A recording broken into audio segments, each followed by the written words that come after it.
Hey everyone, thank you for joining us. I have Josh Boone and Charlie Heaton from the New Mutants. Guys, thanks for joining us today Hey, to talk about your film. Yeah. It's been yeah, hey, look, thanks this for has having us. been quite the journey.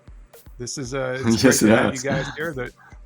I mean, the movie's almost at hand. So I wanted to start by asking about why you chose to adapt this particular storyline, the Demon Bear storyline. Josh, Well, I we'll have you mean, field that one. my best friend who I wrote this with, I've known him since the day I was born. We grew up reading Marvel comics, and we were really attracted to New Mutants when we were young because it was the only comic I had really seen dip into horror in Marvel ever. The artwork was so different; it was so sort of surreal and touched on like metaphysical things that Marvel comics typically didn't touch on. I don't know. We were just sort of enamored with Bill's artwork and with the story. And I thought of it years later because we were big fans of like Nightmare on Elm Street 3, The Dream Warriors, and One Flew Over the Cuckoo's Nest, and all that, and all those things sort of felt like the right things. I don't know, to tell a good story that maybe hadn't been told before in a comic book movie.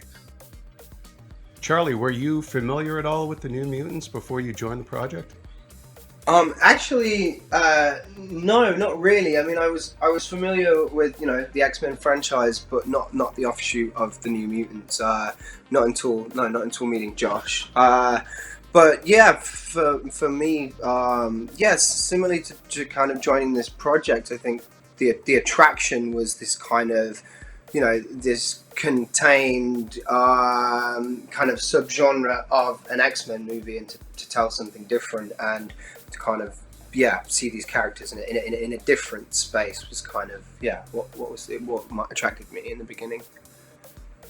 Now, I did want to ask though, how tied is the New Mutants at all to the X-Men movies? For example, the character of Magic in the comics is Colossus's sister. She's still his sister in the movie. Is there any nod to the existing X-Men universe?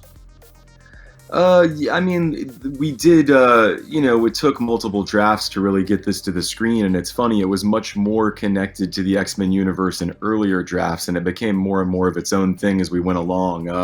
Obviously, all the connections are still there. Illyana's still Colossus's sister and all that, but how much we pay attention to that or not is sort of dependent on where we're at in the movie. But there's certainly references to the X-Men universe, and viewers who are fans will certainly know those connections and the characters' connections to that universe, I think. Now, there are a couple of particular characters in this film that I wanted to ask you guys about, because I know from the comics the relationship between Mirage and Wolfsbane was an important one.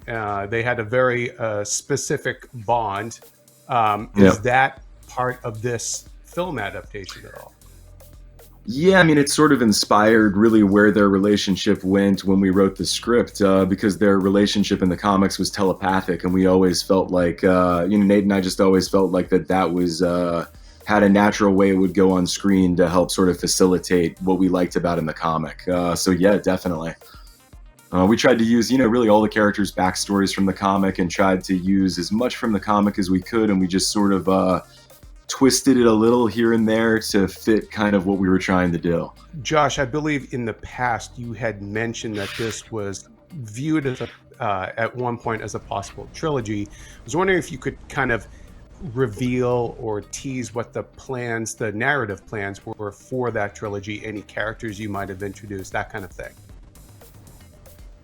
Well, earlier drafts of this had Warlock in it, and he was just far too expensive for us to be able to explore in the first movie. He doubled our budget in a lot of ways, what we wanted to do with him. So we really stripped him back. So, I mean, Warlock was always the idea for the second one. We also wanted to use Karma in the second movie. And, really use a lot of stuff from Chris and Bill's run on New Mutants. And then we sort of wanted to use Inferno because it was so horror related and was like a big crossover series when I was young I really liked in X-Men. So yeah, but that was different times back then, and nobody knew about the merger or any of those things. I do want to ask though about the there are some characters from in this story that particularly like Wolfsbane, right? She has a belief system that kind of conflicts with having this power. She's very religious.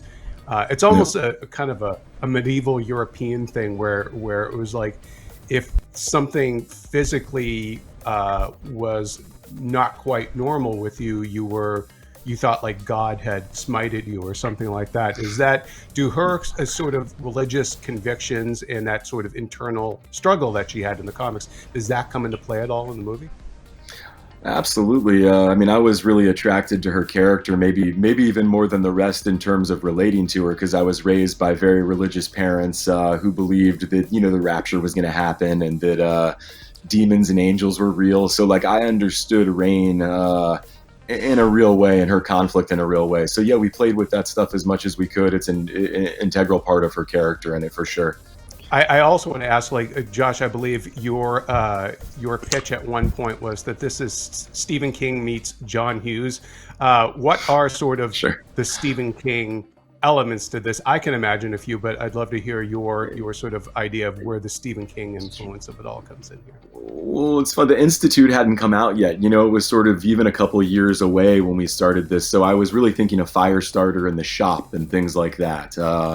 And just the tone of giving kids dimension and depth. We really just wanted something that was not like a typical comic book movie where you'd go see it and you'd be like, well, this is really not like anything else I've ever seen. And I wanted to try to get in as much of those kind of 80s teen movies that I liked, and also even some Joss Whedon, like Buffy, kind of like that kind of flavor as well. I'm a fan of. And it all kind of fit nicely into what we were trying to do, I think. Awesome. Well, thank you both so much today, and best of luck with the film.